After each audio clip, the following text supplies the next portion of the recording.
नमस्कार, मैं भीषम यादव आज के फिजिक्स क्लास में आप सभी का स्वागत करता हूं। आज हम अनुप्रस्थ स्थिति में वैद्युत द्विध्रुव के कारण विद्युत क्षेत्र की तीव्रता के लिए व्यंजक स्थापित करेंगे। कैसे हम निरक्षीय स्थिति में विद्युत क्षेत्र की तीव्रता के लिए व्यंजक स्थापित करेंगे, उसे आप बड़े ध्यान के साथ सुनेंगे और समझेंगे और मन में बैठाने का प्रयास करेंगे। तो सबसे पहले निरक्षीय स्थिति क्या होता है वो समझते हैं। निरक्षीय स्थिति किसे कहते हैं? जैसे कि मैंने लास्ट लेक्चर में भी बताया कि वह बिंदु जिस पर विद्युत क्षेत्र की तीव्रता ज्ञात करना है वह द्विध्रुव अक्ष के लंबार्धक पर स्थित हो तो उसे हम उस बिंदु को द्विध्रुव के सापेक्ष निरक्षीय स्थिति में कहते हैं। आइए निरक्षीय स्थिति में हम कैसे वैद्युत द्विध्रुव के कारण विद्युत क्षेत्र की तीव्रता ज्ञात करते हैं, इसके लिए हम एक डायग्राम पर कंसीडर करते हैं। तो इसके लिए हम मान लेते हैं कि माना ए बी एक वैद्युत द्विध्रुव है जो प्लस क्यू और माइनस क्यू से मिलकर बना है और जिनके बीच की दूरी 2a है और इसके मध्य बिंदु O से इसके लंबार्धक पर एक बिंदु P है जहाँ पर हमें विद्युत क्षेत्र की तीव्रता की गणना करना है। बिंदु P पर विद्युत क्षेत्र की तीव्रता की गणना करने के लिए हम बिंदु P पर एकांक धनावेश की कल्पना करते हैं। उसके बाद हम प्लस क्यू आवेश के कारण बिंदु P पर विद्युत क्षेत्र की तीव्रता निकालते हैं। उसके बाद फिर माइनस क्यू आवेश के कारण बिंदु P पर विद्युत क्षेत्र की तीव्रता ज्ञात करते हैं। फिर हम उसका परिणामी निकाल के निरक्षीय स्थिति में विद्युत क्षेत्र की तीव्रता का अभिष्ट व्यंजक प्राप्त करते हैं। तो आइए कि आपको ये डायग्राम अच्छे से क्लियर हुआ होगा। तो सबसे पहले हम निकालेंगे प्लस क्यू। एक बार मैं फिर से रिपीट कर दूं, ए बी एक वैद्युत द्विध्रुव है जो प्लस क्यू और माइनस क्यू से मिलकर बना है और जिनकी बीच की दूरी 2a है। इसके लंबार्धक, इसके मध्य बिंदु से इसके लंबार्धक पर एक बिंदु P है जहां पर हमें विद्युत क्षेत्र की तीव्रता की गणना करना है। तो आइए हम इस पर सबसे पहले हम निकालेंगे प्लस क्यू आवेश के कारण बिंदु P पर विद्युत क्षेत्र की तीव्रता। तो भाई बिंदु प्लस क्यू आवेश के कारण बिंदु P पर विद्युत क्षेत्र की तीव्रता के लिए व्यंजक हो जाएगा E plus Q is equals to 1/4 pi epsilon naught into Q upon A P square. A P square तो ये विद्युत क्षेत्र लगेगा ए पी के अनुदिश। ए पी के अनुदिश कहने का मतलब है ए से पी डायरेक्शन में अलॉन्ग द ए पी। तो ये हमको एक व्यंजक मिला। इसी तरह सिमिलरली बिंदु बी पर स्थित माइनस क्यू आवेश के कारण हम विद्युत क्षेत्र की तीव्रता निकालेंगे। तो माइनस क्यू आवेश के कारण बिंदु पी पर विद्युत क्षेत्र की तीव्रता के लिए हमको व्यंजक मिल जाएगा 1/4 pi epsilon naught into Q upon B P square. B P is what? तो बी पी जो है बी से पी तक की दूरी है, ओके। और ये जो लगेगा बी पी के अनुदिश। तो इस तरीके से हमको फाइनली जो मिलता है माइनस क्यू आवेश के कारण बिंदु पी पर विद्युत क्षेत्र की तीव्रता 1/4 pi epsilon naught into Q upon B P square. किस दिशा में? अलॉन्ग द पी बी की दिशा में। अब हम देखते हैं ज्यामिति से, हम देखते हैं इस डायग्राम में। तो ए से पी की जितनी दूरी है उतना ही उतनी ही दूरी बी से पी की है। अर्थात हम लिख सकते हैं A P is equals to B P. अर्थात बिंदु पी जो है दोनों आवेशों से समान दूरी पर स्थित है। तो इससे हमको मिल जाता है A P is equals to B P. अब A P is equals to B P, इसका मतलब ये कि दोनों का दूरी सेम है। तो दोनों आवेशों के कारण जो विद्युत क्षेत्र की तीव्रता परिमाण में क्या होंगे? बराबर होंगे, क्योंकि विद्युत क्षेत्र की तीव्रता निर्भर करता है डिस्टेंस पर। यहाँ पर दोनों का डिस्टेंस सेम है एंड देयरफॉर दोनों के कारण जो विद्युत क्षेत्र होगा प्लस क्यू आवेश और माइनस क्यू आवेश के कारण विद्युत क्षेत्र की तीव्रता परिमाण में बराबर होगा। और एक चीज़ यहाँ पर खास बात हमको देखने को मिलता है, दोनों के बीच बनने वाला एंगल जो होगा वो 2 थीटा होगा। कैसे 2 थीटा होगा आइए हम समझते हैं। तो इसमें आप देख सकते हो इसमें ई प्लस क्यू जो है ए पी दिशा में लग रहा है और ई माइनस क्यू जो है पी बी दिशा में लग रहा है। तो आप देखेंगे कि ये जो है बाह्य कोण बन रहा है। कौन सा बाह्य कोण बनने के कारण यहाँ पर कितने एंगल बनाता है? 2 थीटा। कैसे 2 थीटा एंगल बनाएगा आइए हम समझते हैं। तो आप देखते हैं कि angle P A O is equals to कितना है? थीटा है। Angle P O A is equals to कितना है? थीटा है। और angle P B O is equals to कितना है? थीटा है। तो आप देखते हो कि यहाँ पर दो समानांतर लाइन को एक तिर्यक छेदी रेखा प्रतिच्छेद कर रहा है। तो ये अगर थीटा है, पी बी ओ थीटा है, तो ये ई पी बी भी क्या होगा, थीटा होगा। इसका आंसर ये थीटा हो जाएगा। वैसे ही सेम आपका ये तो एकांतर कोण से इक्वल हो गया। अब इधर हम देखेंगे तो ये जो होगा, अगर इसमें हम इमेजिन करें तो दो समानांतर रेखाओं को एक तिर्यक रेखा काट रहा है, तो इसमें आप देखेंगे संगत कोण के अकॉर्डिंग ये वाला थीटा ये वाली थीटा के इक्वल हो जाएगा, अर्थात P A O angle equal हो जाएगा E plus Q P B के। तो या फिर दूसरा कंडीशन आप देख सकते हो, दूसरा अदर रीज़न से अगर हम इसको देखें तो इसमें आप पाएंगे कि भाई यहाँ पर बन रहा है बाह्य कोण। बाह्य कोण एक्सटीरियर एंगल बन रहा है, और एक्सटीरियर एंगल हम जानते हैं कि ये इंटीरियर एंगल के योग के बराबर होता है। तो इंटीरियर एंगल यहाँ थीटा है, तो ये जो एंगल बनेगा वो थीटा बनेगा अर्थात ई पी बी जो एंगल बनेगा वो 2 थीटा के इक्वल होगा। ओके, आइए इसी को हम देख रहे हैं। यहाँ पर वही चीज़ क्लियर किया है कि भाई उनके बीच जो एंगल बन रहा है वो कितना है, 2 थीटा, मतलब ई प्लस क्यू और ई माइनस क्यू, दोनों के बीच में जो एंगल बनेगा वो 2 थीटा बनेगा। और कैसे बनेगा मैं आप लोगों को क्लियर कर दिया हूँ कि भाई ये बाह्य कोण है, और बाह्य कोण है इसका मतलब ये कि बाह्य कोण जो होता है अंतः कोणों के योगफल के बराबर होता है। चूँकि अंतः कोण थीटा है, इसलिए इसका बाह्य कोण जो होगा वो 2 थीटा होगा। तो आइए ये 2 थीटा निकला, यहाँ पर लिखा भी हुआ है P A O is equals to angle P B O is equals to theta. Okay, आइए अब हम देखते हैं कि भाई ई प्लस क्यू और ई माइनस क्यू को ए बी, इसमें दो विद्युत क्षेत्र की तीव्रता निकला, एक प्लस क्यू आवेश के कारण, एक माइनस क्यू आवेश के कारण। प्लस क्यू आवेश के कारण विद्युत क्षेत्र की तीव्रता और माइनस क्यू आवेश के कारण विद्युत क्षेत्र की तीव्रता, ई माइनस क्यू को हम 2 घटकों में विभाजित करते हैं, एक ऊर्ध्वाधर घटक और एक क्षैतिज घटक। और जैसे कि हमने 11th में भी पढ़े हैं कि जिसके साथ एंगल फॉर्म करता है उसे हम कॉस, वो उसके साथ कॉस बनाता है, और जो जिसके साथ एंगल नहीं बनाता उसके साथ क्या बनाता है, साइन। इस तरीके से हम ई प्लस क्यू को और ई माइनस क्यू को ऊर्ध्वाधर और क्षैतिज घटकों में वियोजित कर लेते हैं। तो आप पाएंगे जब हम इसको विभाजित करते हैं, हालांकि डायग्राम में ये क्लियर नहीं कर पाया है, लेकिन आप इमेजिन कीजिए जब हम इसको 2 ऊर्ध्वाधर घटकों में वियोजित करेंगे, क्षैतिज और ऊर्ध्वाधर, तो आप देखेंगे ई प्लस क्यू जो होगा, ई प्लस क्यू एक में टूट जाएगा, ई प्लस क्यू टूटेगा, ई प्लस साइन थीटा, मतलब ई साइन थीटा, और ये क्षैतिज घटक के साथ बना जाएगा ई कॉस थीटा। तो ई साइन थीटा और ई कॉस थीटा में ये विभाजित हो जाएगा।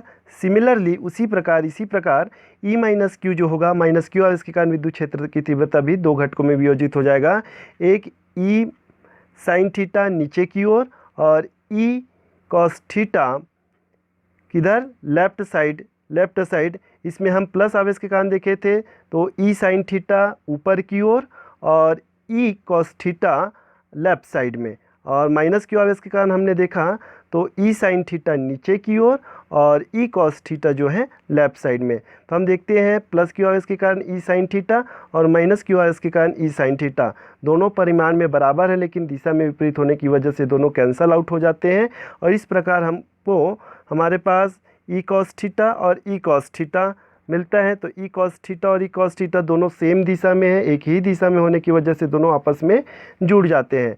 तो आप देख पाएंगे स्क्रीन पर आप लोगों को दिख रहा है, और यहाँ पर एक्सप्लेनेशन भी लिखा हुआ है कि भाई ई प्लस क्यू और ई माइनस क्यू, मतलब प्लस क्यू आवेश के कारण विद्युत क्षेत्र की तीव्रता और ई माइनस क्यू आवेश के कारण विद्युत क्षेत्र की तीव्रता को ए बी के लंबवत और समानांतर 2 घटकों में वियोजित करने पर ए बी के लंबवत घटक जो होते हैं ई साइन थीटा और ई साइन थीटा विपरीत दिशा में होते हैं।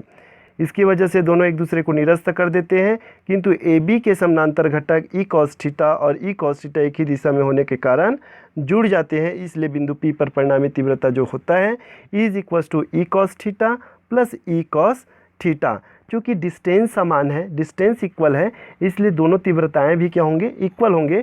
इसलिए हम लिखते हैं ई प्लस क्यू आवेश के कारण विद्युत क्षेत्र की तीव्रता बराबर हो जाएगा माइनस क्यू आवेश के कारण विद्युत क्षेत्र की तीव्रता के लिए, अर्थात ई प्लस क्यू के रिप्लेस में ई माइनस क्यू या ई माइनस क्यू के रिप्लेस में हम ई प्लस क्यू लिख सकते हैं। तो आप देख पाएंगे ई इज इक्वल्स टू हमको मिल जाता है 2e plus Q cos theta. तो हम यहाँ पर कॉस थीटा, अब ई प्लस क्यू आवेश के कारण विद्युत क्षेत्र की तीव्रता हमको पता है कितना है 1/4 pi epsilon not Q upon AP square. तो इस इक्वेशन में हम क्या करेंगे कि ई का मान रख देंगे, तो ई इज इक्वल्स टू हो जाएगा 2 इंटू ई का मान आया 1/4 pi epsilon not Q upon AP square cos theta.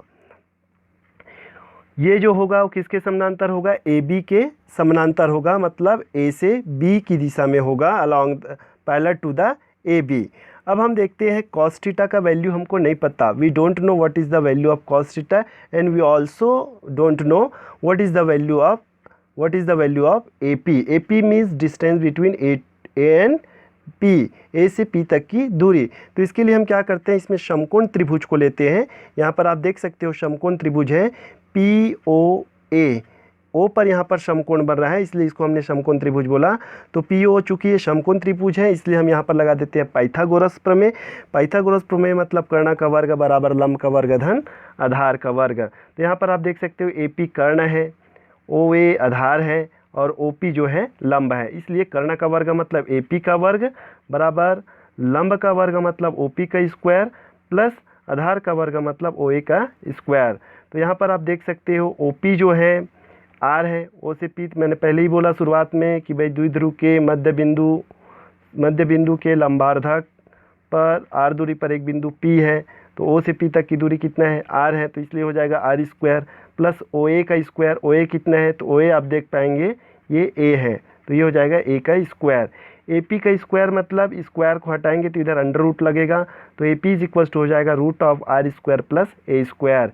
इस तरीके से हमको ये AP का वैल्यू मिल जाता है। अब हमें समीकरण नंबर 1 में कॉस थीटा का वैल्यू फाइंड आउट करना है, तो इसके लिए हम कॉस थीटा का वैल्यू फाइंड आउट करते हैं। तो इसके लिए फिर से हम समकोण त्रिभुज लेते हैं, समकोण त्रिभुज POA में। तो हम जानते हैं भाई कॉस थीटा निकालना है, थीटा यहाँ पर न्यून कोण है और न्यून कोण की सामने वाली भुजा लंब होता है, तो यहाँ पर लंब जो होगा वो OP होगा, चूँकि हमको कॉस थीटा चाहिए और कॉस थीटा बराबर हम जानते हैं आधार बटा कर्ण। तो यहाँ आधार जो है OA है और कर्ण जो है AP है, इसलिए OA अपॉन क्या हो जाएगा cos two OA upon AP।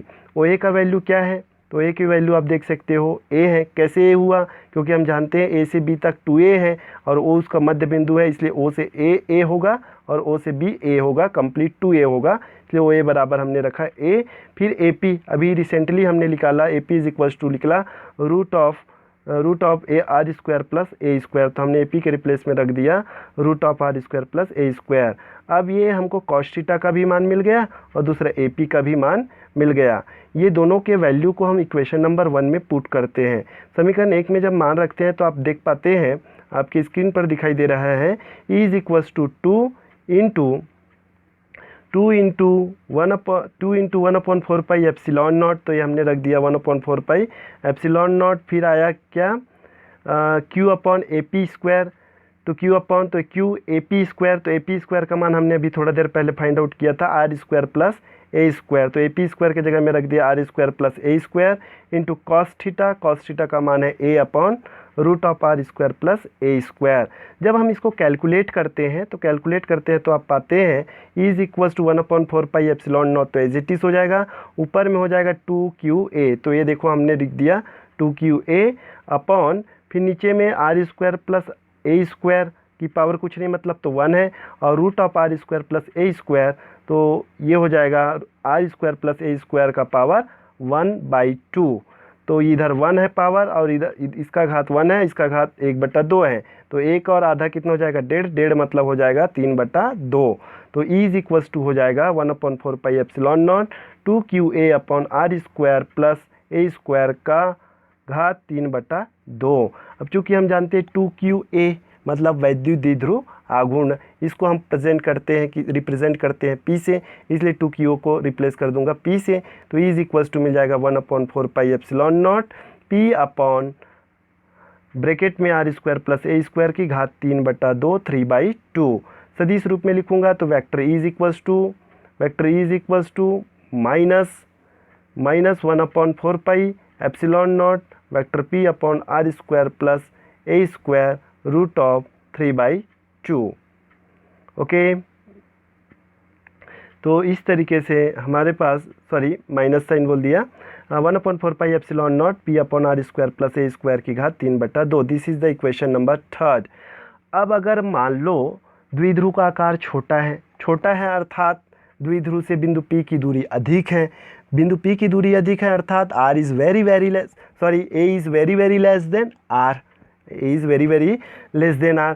जब a is very very less than r होता है, a जो है r की तुलना में बहुत छोटा है, तो इस कंडीशन में a को हम नेगलेक्ट कर देते हैं, a को नेगलेक्ट कर देते हैं अर्थात a को नगण्य कर देते हैं, a को नगण्य करते हैं तो a क्या हो जाता है, 0। तो ये हो जाएगा, अपने पास बच जाता है e is equals to 1/4πε0 p/a, तो 0 हो गया, तो r का स्क्वायर फिर पूरे की घात 3/2, तो 2 से 2 कैंसिल हो जाता है, तो अपने पास मिलता है e is equals to 1/4πε0 p/r³। हालांकि इसमें शॉर्टकट दिया हुआ है, आप इसको थोड़ा सा 1-2 स्टेप बढ़ा के कैलकुलेट करेंगे, और कैसे हो रहा है मैं आप लोगों को एक्सप्लेन भी कर दे रहा हूँ कि भाई a नेगलेक्ट हो जाएगा तो बचेगा r² के पूरे की घात 3/2, फिर इसको हम कैलकुलेट करेंगे तो 2 कैंसिल हो जाता है, तो r³ बचता है। आप 1-2 स्टेप बढ़ा लीजिएगा जब आप नोट्स बनाएंगे। ये इक्वेशन नंबर क्या हो जाएगा, 4। वेक्टर फॉर्म में लिखूंगा तो ये हो जाएगा vector is equals to 1/4πε0 p/r³। तो इस तरीके से हम देखते हैं इक्वेशन 3 और 5। इक्वेशन 3 और 5 जो मिला, आप देख सकते हो this is the equation 3 and this is